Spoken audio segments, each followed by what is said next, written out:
ఈరోజు మనం సిద్దిపేట జిల్లా హుస్నాబాద్లోని ఎల్లమ్మ సుందరీకరణ పనులను మరి పర్యవేక్షించడానికి వచ్చాము.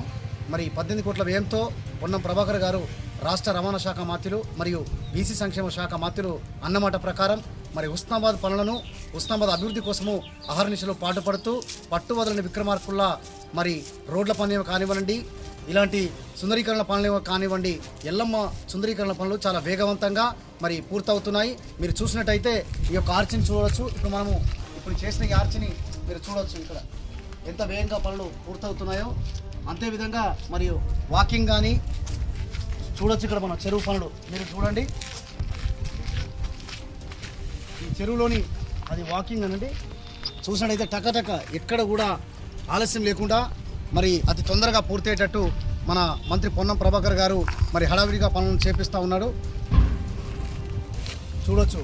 మరి ఒక సిద్దిపేట కోమటి చెరువులాగా మన హుస్నాబాద్ ఎల్లమ్మ చెరువు పనులు అతి వేగంగా పూర్తి చేస్తున్నారు. పొన్నం ప్రభాకర్ గారు చేసిన వ్యాఖ్యలు ఎంతో మరి ఆనందదాయక విషయం. మరి అలాగే ప్రజలు ఆరోగ్యంగా ఉండాలని ఈ చెరువు కట్టపై వాకింగ్ ట్రాక్ను కూడా ఏర్పాటు చేశారు. మరి చాలామంది పొద్దున్నే ఉదయాన్నే వాకింగ్ చేస్తూ సాయంత్రం పూట కూడా వాకింగ్ చేస్తూ చాలా ఆరోగ్యంగా ఉండడానికి మా హుస్నాబాద్ ప్రజలంతా కూడా మరి అహర్నిశలు చేస్తూ ఉన్నారు. చూపరులను ఆకట్టుకునే విధంగా హుస్నాబాద్ యువకులు మరి సెల్ఫీలు తీయడానికి చాలామంది ఎగబడుతున్నారు. మరి చూపర్లకు కనువిందుగా చాలా ఆశ్చర్యానికి గురవుతూ మరి హుస్నాబాద్ ప్రజలు హర్షం వ్యక్తం చేస్తున్నారు.